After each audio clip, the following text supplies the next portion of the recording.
Hi guys, Bernie Sanders is an honest guy and he managed to build a huge movement around himself, and he's gonna be the most likely Democratic nominee for 2020. Today I'm gonna show you that you can manipulate people without lying, and to do this I'm gonna use his latest speech from Nevada debates. Just maybe we should join the rest of the industrialized world, guarantee health care to all people as a human right, raise that minimum wage to a living wage of $15 an hour. Here Sanders says that US is behind the rest of the world. And it's true in terms of universal health care. But $15 an hour? Are there any country which has a $15 an hour? We can Google it. The first country here is Luxembourg. This country is twice as richer by the GDP per capita than US. And still they can survive with $14 per hour. Next, you can see Australia with only $12, and then Canada $10. And I totally agree that in cities like Seattle, when the rent for the cheapest one-bedroom apartment is like $1,600, $15 per hour makes sense, maybe even $20 per hour. But in cities like Milwaukee, when you have to pay $800 for the same, maybe this $15 is a little bit too much. The thing is that US is a diverse country, and putting $15 per hour as a federal minimum wage will just destroy the economy of this poorer place. We shouldn't have to choose between one candidate who wants to burn this party down and another candidate who wants to buy this party out. Look, we can do better. Senator Sanders, are you polarizing? If speaking to the needs and the pain of a long-neglected working class is polarizing, I think you got the wrong word. What we are trying finally to do is to give a voice to people who after 45 years of work are not making a nickel more than they did 45 years ago. That's a very easy thing to check. We can go to census.go and click on the lowest 20%. 1978, 3,600, 2018, 13,700. That is quite a growth. Probably Sanders meant inflation-adjusted income. And yeah, if you put this into inflation calculator, you can see a little of growth. The manipulation here that most of the people think that Sanders is talking about non-adjusted income. And the second problem here is that according to Sanders, 40 years ago, working class enjoy much higher benefits, right? And now the top 1% took everything out of them, and since their inflation-adjusted income haven't changed that much, it means that they can still enjoy the same lifestyle as they used to have 40 years ago. Obviously adjusting to the new technology so that they can buy iPhones and new Toyota Prius. We are giving a voice to people who are saying we are sick and tired of billionaires like Mr. Bloomberg seeing huge expansions of their wealth while 500,000 people sleep out on the street tonight. Bloomberg definitely got richer recently, but the manipulation here is about 500,000 people sleeping on the street. 500,000 sounds crazy, but in terms of numbers per capita, this 500,000 is not that much. And you can see that within the last 10 years, this number actually significantly dropped. And now, if you compare it with the rest of civilized countries, you can see that Canada, Sweden, UK and Australia have much higher numbers. Somehow or another, Canada can provide universal health care to all their people at half the cost. UK can do it, France can do it, Germany can do it, all of Europe can do it. Gee whiz, somehow or another, we are the only major country on earth that can't do it. Why is that? And I'll tell you why.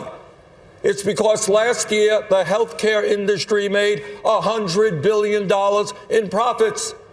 Pharmaceutical industry, top 6 companies, $69 billion in profit. It is true that all civilized countries have a universal healthcare system, and it took them quite a long time to make this system work properly. The manipulation here are quotes: 100 billions of profit for insurance company and 69 billions for pharmaceutical ones. These numbers are probably true, but the whole cost of the medical system in the US is $3.6 trillion.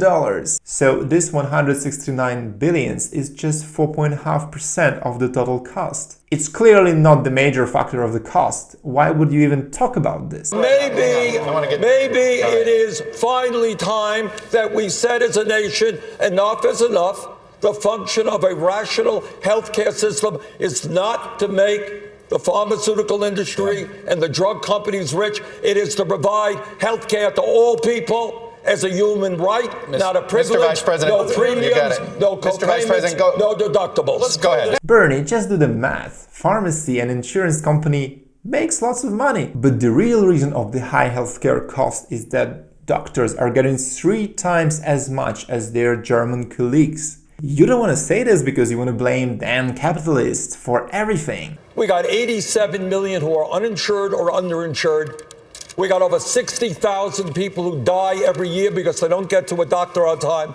We're getting ripped off outrageously by the greed and corruption of the pharmaceutical industry, which in some cases charges us 10 times more for the same drugs because of their price fixing. Lots of things here are true. The manipulation here is in drug prices. The way it works in US, if you're uninsured, you have to pay 100% of the price of a drug.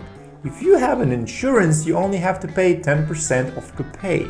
To stimulate people to buy insurance, most of the drug prices are artificially and grossly inflated, so it's true it can cost 10x, but if you're insured, you're gonna pay just 10%, so you're gonna pay normal price. And since most of the people are actually insured, they're gonna pay normal price. You don't trust me? Let's look at the numbers. Here are OECD stats. You can see that US pays $1,200 per drugs. Germany and Canada around $800. And to make this a fair comparison, we need to make a GDP adjustment because Canada and Germany are slightly poorer than US per capita. After adjustment, we can get that US pays 2% of GDP on drugs, Canada 1.8, Germany 1.6. To summarize, US pays a little bit more on drugs, that's true, but definitely not 10x on average. The other $25 trillion supposed to come from? At a certain point, you got to do the math. Well, we got it all up there on the internet. It's a payroll tax, a payroll tax. No, but even after the payroll tax, you still have a because we have a wealth tax. Elizabeth has a good one. Ours is a little bit tougher on Mr. Bloomberg than hers.